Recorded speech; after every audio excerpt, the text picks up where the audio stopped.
ella. Igualmente podemos inscribirnos en la web, así que os animo a todos a que nos ayudéis con esto de desalojar rápidamente lo más que podamos el hall y las inscripciones a hacerlas por la web.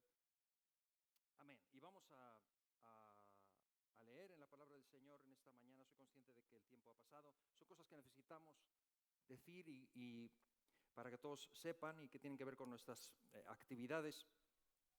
Pero hoy tenemos una palabra que yo he titulado ídolos, y estamos hablando de compartir el Evangelio con la gente que no conoce a Jesús, y de esto se trata. Y hoy, bajo este lema, me seréis testigos, lo he titulado ídolos porque quiero mencionar brevemente algo y retarnos a que podamos identificar algunas cosas en nuestro corazón. Y quiero comenzar, antes de leer la palabra del Señor, en 2 de Timoteo, en el capítulo 3, simplemente algunas, como testimonio personal. Yo recuerdo cuando yo era niño, había un chaval en el colegio que se llamaba Félix. Recuerdo dos ocasiones pero una de ellas, este chico se llamaba Félix, y era un chico más bien callado y que tenía la cara un poco rara. Tenía la cara que yo siempre... Los muchachos en el colegio son crueles y viven para divertirse, sobre todo, y en cuanto hay algo para reírse se ríen. Y a mí se me ocurrió que tenía la cara como muy plana, ¿no? Como si lo hubiesen pegado con una zapatilla en la cara. ¿Habéis visto esas personas que tienen los rasgos así como muy aplanados? Entonces se me ocurrió a mí llamarle Félix cara plana, y resultó que todo el mundo me secundó y todo el mundo le llamaba Félix cara plana. Yo todo orgulloso de que todos se hubiesen hecho eco de mi ocurrencia. Porque claro, cuando estás ahí, pues es algo como una honra, ¿no? Casi que, oh, qué bien. Y todo el mundo, Félix Caraplana. Félix Caraplana se puso enfermo un día y tardó una semana en volver, no volvía, y a la segunda semana nos dijeron que había fallecido. Félix Caraplana se murió. Y yo me quedé desolado, porque no solamente él había sido objeto de una burla que yo había iniciado, sino que nunca le hablé del Señor. Eso a mí me destrozó interiormente. Me pasó con otro muchacho cuando yo tenía 14 años, un chico que se llamaba Rodolfo, y yo estuve en el hospital por un virus que tuve al cerebro y que me dejó desvalido, sin poderme mover. Y estando en el hospital, los hermanos, algunos venían a visitarme, y los jóvenes, y había en una habitación contigua un muchacho que se llamaba Rodolfo, 17 años, tenía cáncer. Y yo le fui a ver, nos hicimos amigos, hablábamos a veces, y tenía cáncer. A los 3 días murió, cuando me dijeron que había muerto. Porque yo tenía el propósito de hablarle del Señor, pero yo luchaba, no sabía cómo, no sabía cuándo. Y cuando falleció lloré, más que por el hecho de que hubiese fallecido, no era tan íntimo amigo, sino por el hecho de que yo no había hablado con él del Señor. Luego supe que otros hermanos que me habían visitado sí le habían hablado, lo cual me tranquilizó un poco, pero no me consoló, porque descubrí que había algo en mí, que aunque yo amaba a Jesús con todo mi corazón, y para mí el Evangelio es lo más grande del mundo, sin embargo había algo que me impedía, que yo luchaba con ello. Y entonces descubrí, y por eso lo he llamado hoy ídolos, porque me di cuenta de que empecé a acusarme durante mucho tiempo de que yo no amaba lo suficiente a Félix Caraplana o a Rodolfo como para hablarles, para que no se fueran a la eternidad sin Cristo. Pero descubrí que no es que no les amara, es que me amaba más a mí mismo. Amaba más. Tenía miedo de lo que pensara de mí alguien si empiezo a hablar de Cristo, o lo que me pudiera pasar. No quería que pensaran mal de mí, y entonces me di cuenta de que quería y amaba más mi propia reputación, o lo que la gente pensara de mí, que a Félix Caraplana, o al hecho de que se pasara la eternidad sin Cristo. Y con el tiempo aprendí y descubrí que eso era un ídolo en mi vida. Porque resulta que cualquier cosa que amemos más que a Jesús es un ídolo. No hace falta que sea de escayola o que esté en un pedestal. Y me di cuenta de que muchas veces hay cosas que amamos y que traemos dentro y que ni siquiera nos damos cuenta, tienen que ver con, lo llamamos personalidad, carácter, es que yo soy así, pero te das cuenta de que hay cosas que las pones en el lugar por encima del amor a Jesús y el amor a la gente que se está perdiendo. En mi caso, yo amaba más lo que pudieran pensar de mí, el quedar mal, mi imagen. No van a pensar que soy aquí un loco. Y el caso es que se fue a la eternidad. Y yo mantuve la boca cerrada, sin decir nada, porque pudo más mi propio amor por mi imagen que el amor por la persona o por el hecho de que estuviera una eternidad sin Cristo. Vamos a leer en 2 de Timoteo capítulo 3, versículos del 1 al 5, y muy brevemente quiero referirme a dos expresiones que hay aquí. Dice así: también debes saber esto, que en los postreros días vendrán tiempos peligrosos, porque habrá hombres amadores de sí mismos, avaros, vanagloriosos, soberbios, blasfemos, desobedientes a los padres, ingratos, impíos, sin afecto natural, implacables, calumniadores, intemperantes, crueles, aborrecedores de lo bueno, traidores, impetuosos, infatuados, amadores de los deleites más que de Dios, que tendrán apariencia de piedad, pero negarán la eficacia de ella. A estos evita. Bueno, no voy a desmenuzar este pasaje teológicamente, muchísimas palabras aquí de las que podríamos hablar, pero muchas de ellas quizás nos parecen, no tienen que ver con nosotros, eso pues es otra gente. Pero quiero referirme solamente a dos de ellas, que son amadores de sí mismos, la primera y la última, amadores de sí mismos y amadores de los deleites. Las dos tienen que ver con amores. Las dos son amores. Las dos, en griego es una filautón, la otra filédonos, tienen la palabra filo o fileo. Es amor. Amor, uno es amor de sí mismo y otro es amor de los deleites. Pablo dice que esto va a abundar mucho en el último tiempo. Son amadores de sí mismos y amadores de los deleites. Hay dos palabras mucho más actuales hoy que definen muy bien estos dos términos. Todo lo demás está en medio, pero toda esta gente que está en medio, blasfemios, soberbios, son amadores de sí mismos, amadores de los deleites. Hay dos palabras, hay una palabra que define muy bien lo que es amador de sí mismo. Es narcisismo. El narcisismo es algo que entendemos todos muy bien. Es el amor de un sujeto por sí mismo más que por todo lo demás. Es la exaltación enfática de las cualidades propias por encima de las cualidades de otros. He estado buscando esto y voy a decirte algunos rasgos, rápidamente, 7 rasgos psicológicos del narcisismo, que son rasgos que un narcisista nunca admitiría. Primero, el narcisista se cree superior, pero no es nadie sin la admiración de los demás. El narcisista tiene la misma capacidad de escuchar que las piedras. El narcisista cabalga sobre una fantasía de éxito ilimitado. El narcisista oculta sus emociones, sobre todo su vulnerabilidad. El narcisista es adicto al control. Y no solo a eso. Si el narcisista se hace contigo, serás su marioneta. Y por último, el narcisista nunca se identifica como tal. Narcisista, amador de sí mismo. La segunda dice amador de los deleites. Esa palabra es hedonismo. Son palabras de los últimos tiempos y son palabras de ahora. Tenemos un mundo de narcisistas y de hedonistas. ¿Qué es el hedonista? El hedonismo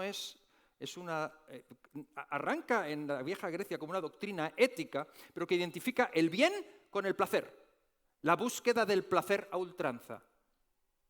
Tendencia a la búsqueda del placer y el bienestar en todos los ámbitos de la vida. Es el fin máximo, la búsqueda del placer y del bienestar por encima de todo. Te digo 5 claves del hedonista. El hedonista busca el placer y el mantenimiento de la satisfacción vital. El hedonista persigue constantemente sus propios deseos y necesidades. El hedonista vive en busca de emociones positivas. El hedonista vive sus emociones con una alta intensidad.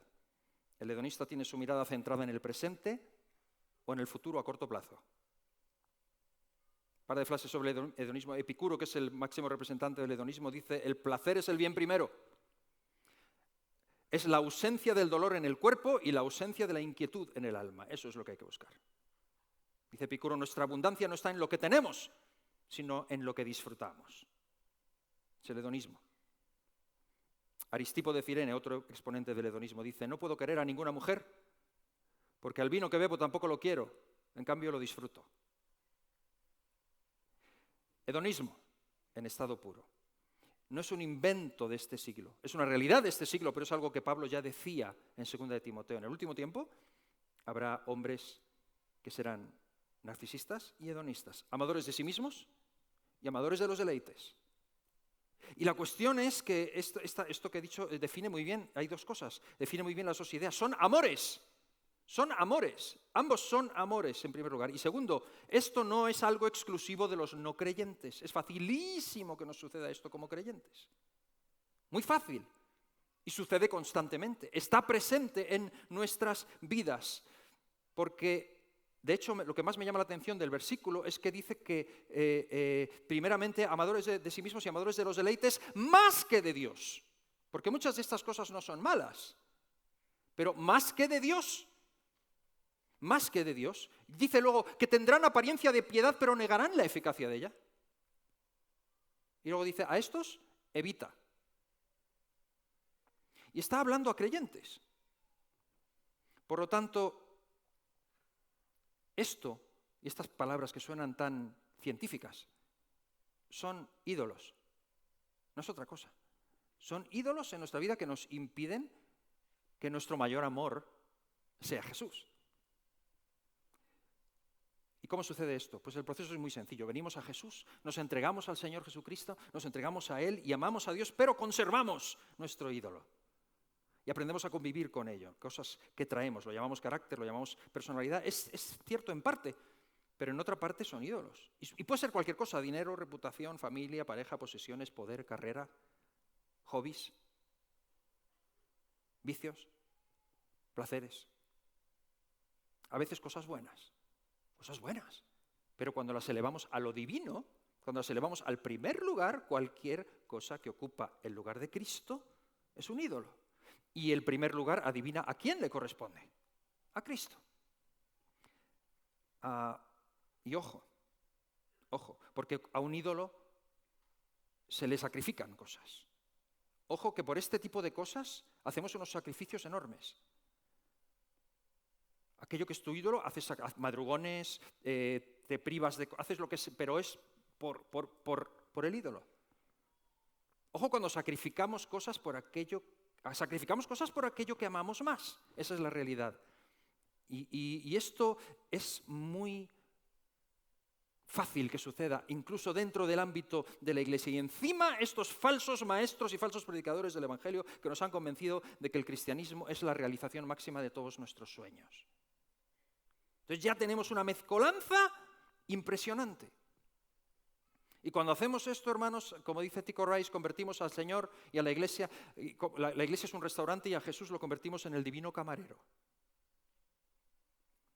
que viene a servirnos el plato que hemos pedido, a darnos el menú, y si no nos lo da, montamos un buen lío. Si no nos lo da, nos enfadamos. Si el Señor no nos da lo que pedimos, entramos en crisis de fe. Pedimos educadamente todo lo que, a veces no tan educadamente. Y algunos, cuando el Señor no les da lo que piden, se enfada. O sea, pero al más puro estilo del que hace un simpa en el restaurante. Me voy de aquí sin pagar y a otro sitio al que no vuelvo. Porque algo está fallando. Dios no me da lo que yo... Un concepto absolutamente errado de lo que es cristianismo y de lo que es seguir a Jesús. Y cuando nos convertimos al Señor no nos curamos automáticamente de nuestros ídolos. A veces los arrastramos, los traemos, aprendemos cosas mal aprendidas y no nos curamos de esa idolatría. ¿Has oído hablar de los pecados ocultos? Muchas veces los pecados ocultos tienen su origen en eso, en ídolos, cosas que arrastramos de atrás y que las traemos y hemos sido incapaces de identificarlos. Yo quiero identificarlos. ¿No quieres tú identificarlos en tu vida? Yo quiero identificarlos porque no quiero que me priven de mi verdadero primer amor, de aquello que debería ser lo primero. ¿Okay? Entonces, simplemente hoy y rápidamente te voy a dejar 4 preguntas muy sencillas para que tú te las hagas, para que te hagas esas preguntas a ti mismo e identifiques tus ídolos. Porque estamos hablando de ser testigos de Jesús. Si nosotros, aún sabiendo que debemos hablar de Cristo, no lo hacemos, el problema suele estar en nuestro propio corazón. No está fuera. No está fuera. La iglesia, la gente en la iglesia perseguida, que se juegan la vida y que saben que se están jugando el cuello, no cierran su boca.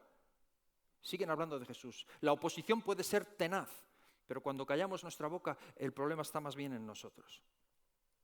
Entonces, 4 preguntas muy sencillas que te ayuden a ti, que a mí me ayudan a identificar mis ídolos. Son preguntas muy tontas, ¿vale? Muy sencillas, pero háztelas. Y durante esta semana identifica tus ídolos. Y llévalo ahí, al punto de derribar altares e ídolos que son a veces inocentes, nos parecen inofensivos. Primera pregunta, ¿cuál es tu sueño? ¿Cuál es tu sueño? Podríamos decir también, ¿cuál es tu mayor amor en la vida? Porque los ídolos son aquellas cosas que más queremos adquirir, o si las tenemos, lo que más queremos aumentar. Y puede ser una persona, puede ser un animal o puede ser una cosa. Pueden ser diferentes cosas, actividades, trabajo, dinero, deporte, entretenimiento, televisión, Netflix, juegos, redes, vicios, como decíamos antes. ¿Cuál es tu sueño o cuál es tu mayor amor? ¿Qué es lo que más quieres en la vida? ¿Lo tengas ya o no lo tengas todavía? ¿Cuál es tu mayor aspiración? Esta es la primera pregunta porque te hace detectar el ídolo. Sobre todo cuando está en el número 1. Recuerda que no necesitas ser de escayola, identifícalo. ¿Cuál es tu mayor amor? Lo que más deseas. Yo lucho a diario porque mi mayor amor sea Él. Que mi mayor amor sea Cristo. Que no haya nada que se interponga entre Él y yo y que Él sea lo primero y que yo sea capaz de decir lo que Él quiere que diga independientemente de lo que suceda o de todas las demás cosas que a mí me afecten. Porque a fin de cuentas hablamos de aquello que amamos. Y si no, fíjate bien, no sé si tienes algún amigo o has tenido algún amigo o alguna amiga enamorado, así recientemente enamorado o enamorada, ¿y qué pasa? Que no hace más que hablar de ella. O a lo mejor tú mismo te ha pasado, ¿no? Y no hace más que hablar o de un cantante, o de una actriz, o de un artista, o de algo, o de un deportista. Y todo el día dale, y dice, para, porque no hay quien le pare. ¿Por qué? Porque lo ama, porque es lo más grande, ¿no? De lo que más amamos es de lo que más hablamos, horas. Mientras Jesús no sea mi mayor amor, me callaré. Me callaré por temor a perder lo que verdaderamente amo. Me callaré por temor a perder mi ídolo, mi tesoro. No lo quiero perder. Es así porque lo que más amas está muy relacionado. Y esto es algo que a Dios no le agrada. Esto trae la ira de Dios. Fíjate este versículo, Romanos 1, versículo 18. Mira lo que dice, la ira de Dios se manifiesta desde el cielo contra toda impiedad e injusticia de los hombres que con injusticia detienen la verdad. ¿Sabes que no hablar de Cristo es detener la verdad? Esto acarrea la ira de Dios, nuestro mayor amor. Por lo tanto, es así de crudo. En mi caso, siempre ha sido el temor a perder el respeto de los demás o la reputación o lo que vayan a pensar de mí. Pensé que era otra cosa, pensé que yo no amaba suficientemente a la gente. No, sí, les amo. Y amo al Señor Jesús también mucho, pero resulta que a lo mejor amo mucho más mi propia imagen. Otra pregunta, a lo mejor tú dices, no, yo no tengo, yo me siento, yo estoy llena, yo estoy lleno, yo no tengo así sueño, yo realmente estoy completo. Ok, hazte otra pregunta. Segunda, ¿qué es lo que más temes perder? Son preguntas muy tontas, pero te ayudan a detectar tu ídolo. ¿Qué es lo que más temes perder en esta vida? Podrías formularlo así también, porque lo que más amas está muy relacionado también con el temor, el miedo a perder algo. Pueden ser personas. Suelen ser personas, pero a veces también estatus. A lo mejor dices eso, no tengo ningún anhelo, yo estoy completo, estoy completa. Ok, pero ¿qué es aquello que no podrías permitirte perder? No serías persona sin ídolo. Porque realmente debería ser Jesús, sin quien no podemos vivir. O el trabajo. En Estados Unidos, a mí me llamó muchísimo la atención, hay algo que los ciudadanos norteamericanos, es la mentalidad, ¿no? El crédito. Perder el crédito, para un americano perder el crédito es morirse, es hacerse el harakiri. O sea, yo he visto gente allí que perder el crédito significa, hablo en términos bancarios. En Estados Unidos se vive de crédito, de la tarjeta de crédito. Y cuando tú eres moroso o has tenido algún impago de algún tipo, automáticamente el sistema, o sea, no hay quien te preste nada, y si no te presta nada no puedes vivir, porque todo es a préstamo. Entonces, perder el crédito es como que, ¿qué hago? Y yo he hablado, claro, yo he tenido contacto con americanos, pero también con latinos, y los latinos dicen, pero vamos a ver, si este hombre está deprimido porque ha perdido el crédito, pues yo no tengo crédito ni tengo pasaporte. O sea, se puede vivir muy bien sin crédito. No entienden, o sea, ¿esto qué es? Pero es unido, o sea, es algo que sin esto no puedo vivir. Bueno, ¿qué es lo que más temes perder? ¿Qué es lo que más tememos perder? Y no me refiero a que todos necesitamos cosas para vivir, pero aquello que si lo pierdes, no puedes vivir. Está muy cerca de ser un ídolo. Ojo, ojo, ojo con eso, si no lo es ya. Y puede sonar muy inocente, ¿no? Otra pregunta, si no te ves ahí porque tú eres muy espiritual, lo tienes todo en oración delante del Señor, lo tienes todo puesto delante de Él. Ok, tercera pregunta, ¿qué es lo que más le pides a Dios? ¿Qué es aquello por lo que más oras? Formúlalo así. ¿Qué es aquello por lo que más oras? En el culto de oración normalmente tenemos motivos de oración. Y los motivos de oración suelen ser bloques que casi siempre representan lo mismo de otras formas, pero oramos por los gobiernos, por los líderes, por los ministerios, por los hermanos, por la iglesia perseguida, por enfermedades, por provisión. ¿Cuál es tu oración más recurrente, por la que tú más acudes al Señor? Me explico, si le estás orando al Señor para que se cumpla algo en tu vida más que porque la voluntad de Dios se cumpla en tu vida, estamos teniendo una preferencia. Por ejemplo, si yo oro por mis hijos, y constantemente oro por mis hijos, y oro por mis hijos, y por mis hijos, y por mis hijos, y lo que oro es que sean felices, que se casen, que sean exitosos y que les vaya bien en la vida, en lugar de orar que conozcan a Jesús y les sigan a cualquier precio, tengo un problema.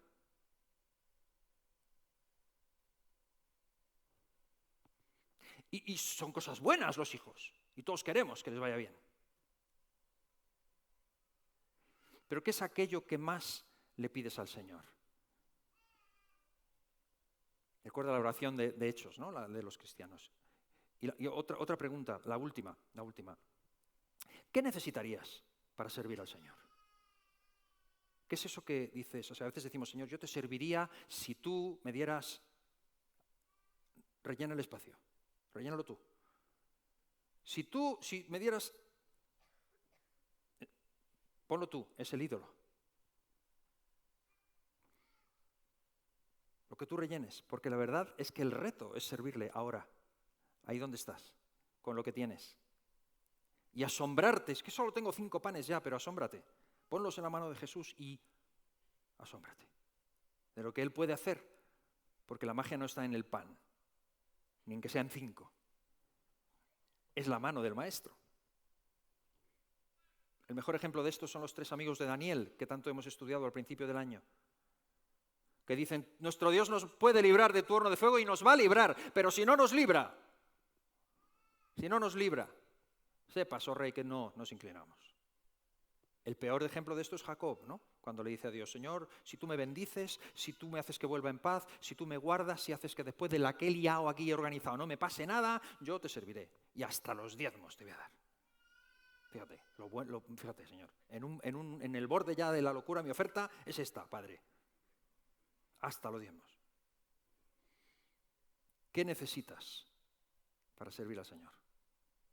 Conclusión, nada de esto está diseñado para acusar a ninguno de nosotros ni para hacernos sentir mal, sino para ayudarnos a desenmascarar los ídolos. Porque Dios está muy en contra de los ídolos. No tendrás dioses ajenos delante de mí. Ya está en los 10 mandamientos puesto. No tendrás dioses ajenos delante de mí.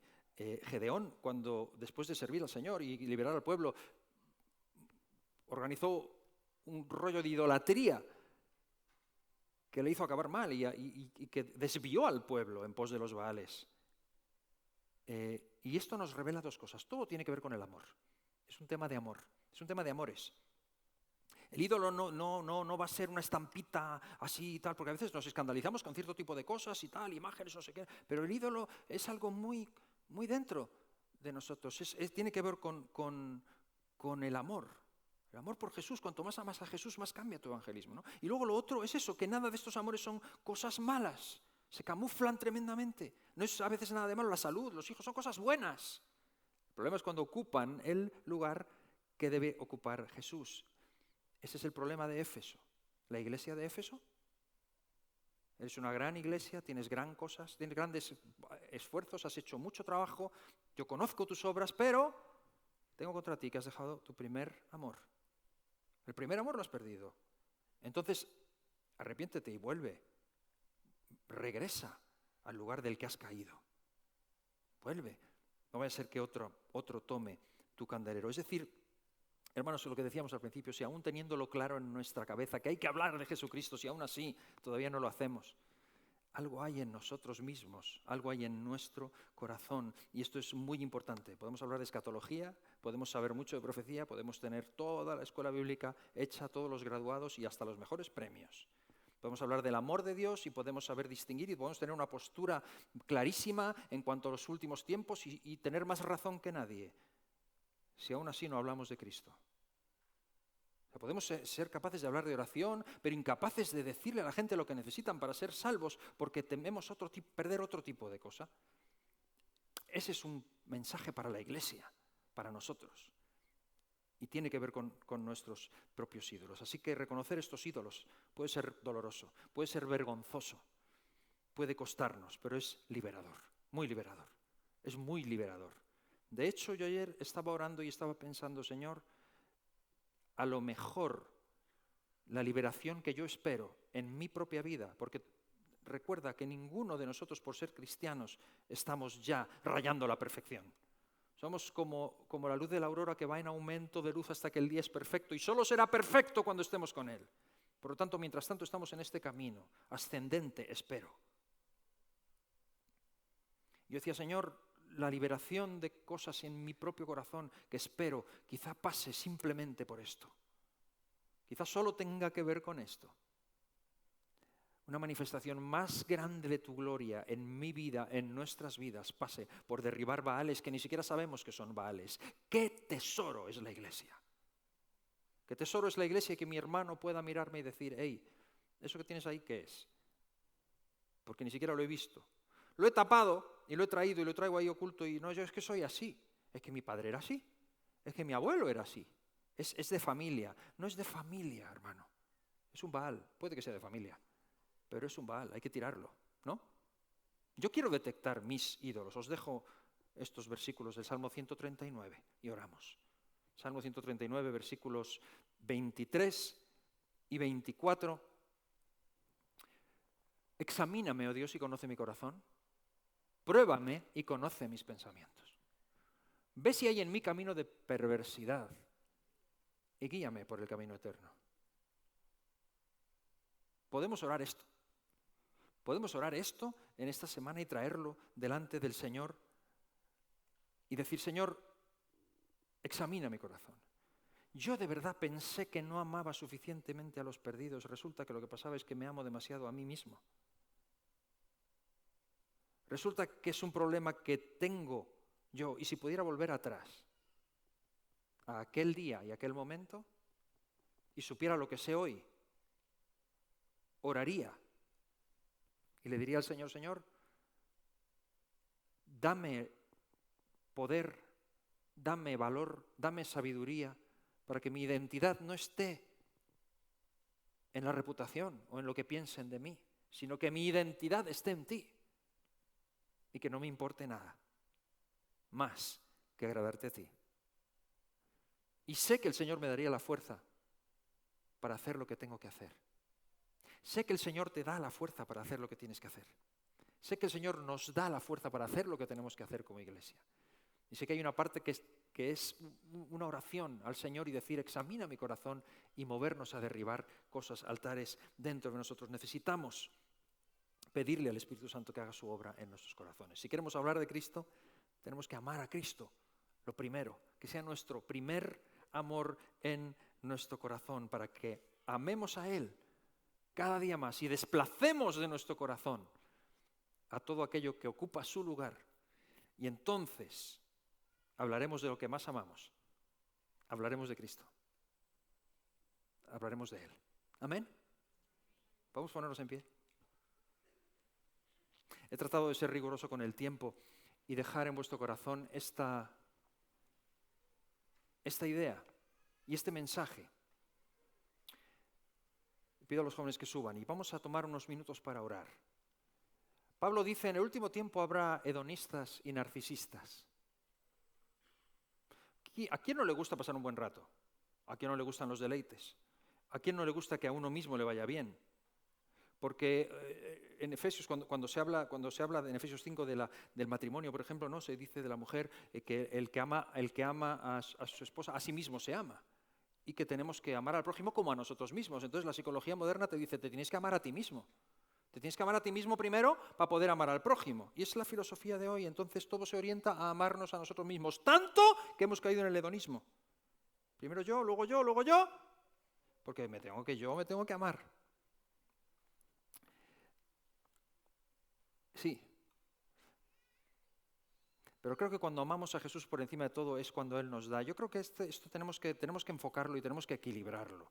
Porque hay gente que tiene un mal concepto de sí mismo porque tiene una imagen distorsionada, que el diablo se ha encargado de distorsionar la imagen que tenemos. Y en Cristo tenemos una identidad correcta, pero de ahí a ponernos a nosotros mismos por encima de lo demás, cuidado con el espíritu de este tiempo, porque se convierte en un ídolo que nos impide hablar de Cristo.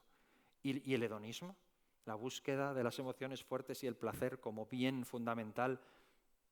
Todo tiene su lugar, todos necesitamos desconectar, pero ¿cuál es tu mayor amor? Hazte las preguntas y de forma equilibrada tráelas delante del Señor. Y dile, Señor, yo no quiero que nada de esto ocupe tu lugar, que nada de esto me prive de compartir el Evangelio, de brillar por ti, porque mucho de nuestro raquitismo en la zona evangelística tiene que ver con nuestro propio corazón, no con lo que pasa afuera, tiene que ver con lo que pasa dentro. Y este es el momento para ponernos delante del Señor y pedirle a Él que examine nuestro corazón, que examine nuestras vidas. Amén. Así que vamos a hacerlo y cerremos nuestros ojos, vamos a orar. No sé si hay alguien aquí hoy que no conoce a Jesús. Antes de orar quiero decir esto y después lo voy a recordar. Pero si tú no conoces a Jesús, necesitas conocer a Jesús. Necesitas que Él sea tu primer amor. Si no le has dado a Él tu corazón, te invito a que lo hagas hoy, a que lo hagas ahora. Y quiero orar por ti, por cualquier persona aquí que no haya dado ese paso. Si estás aquí hoy y quieres dar ese paso, yo quiero orar por ti ahora también. Y si es tu caso, te pido que ahí donde estás, déjame ver tu mano para orar por ti. Ahí donde estás, levanta tu mano y Dios te bendiga. Dios bendiga esa mano, Dios bendiga esta mano aquí también. Si hay alguien más, podéis bajar vuestras manos. Si hay alguien más, nada más déjame verte y orar por ti, incluirte. Al final, no sé, arriba no veo bien, sin la luz menos. Pero al final, las personas que levantan su mano ahora o que quizá no la han levantado o quieren levantarla, quieren entregar su vida a Jesús, al final te invito a que vengas a este lado, aquí a vuestra derecha, a mi izquierda, ¿vale? Para orar con vosotros, daros un regalo, daros la bienvenida. Si hay alguien más, si alguna persona más quiere dar ese paso, hazlo ahora. Quiero incluirte en esta oración. Y todos los demás, mis hermanos, todos los demás, vamos a aprovechar este tiempo mientras cantamos y mientras adoramos a Dios para traer nuestra vida delante de Él. Y hace las preguntas correctas durante esta semana. Fuera con los ídolos. Que el Señor sea nuestro primer amor en el centro del altar de nuestro corazón y de nuestro hogar. Amén. Señor, gracias por tu palabra. Gracias por las personas que están dando un paso hoy para conocerte, Señor, y para rendirte su corazón. Gracias por todo lo que tú nos has dado hoy, Señor. Y gracias porque nos traes también a tu altar para examinar nuestro corazón. Y del mismo modo que algunos vienen por primera vez a ti, nosotros venimos hoy a ti también, Señor, y nos arrodillamos delante de ti. Hay agradecimiento en nuestro corazón por lo que tú has hecho, pero hay también una insatisfacción dentro de nosotros. Y te pedimos que nos ayudes a detectar los ídolos, aquellas cosas que ocupan el lugar que tú deberías ocupar en nuestras vidas, en nuestras familias, en nuestro corazón, en nuestras preferencias, en nuestras decisiones. Que tú seas el centro. Y te pido por cada persona aquí, Señor, cada hombre, cada mujer, cada joven, cada anciano, anciana, cada chico, cada chica, cada persona aquí, Señor, que pueda tener un encuentro real contigo en este momento y con tu propósito en su vida. Y que sean arrebatados y removidos todos los ídolos, Señor, todo aquello que ocupa tu lugar. Y que el mundo vea que tú eres real. Y seamos una iglesia pujante que habla de ti por donde va. Gracias, Señor. Te adoramos. Te lo pido todo en el nombre de Jesús. Amén.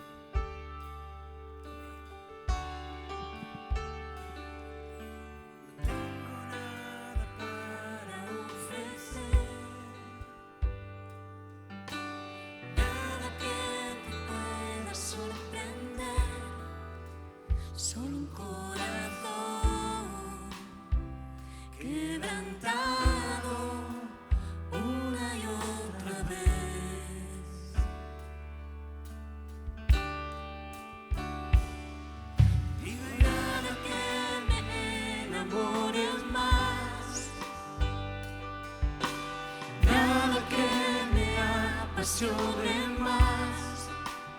Solo tu presencia, solo tu mirada me hace suspirar.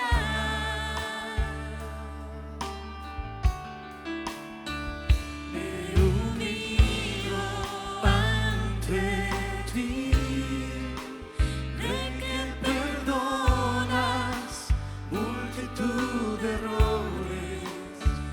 Me inclino ante ti.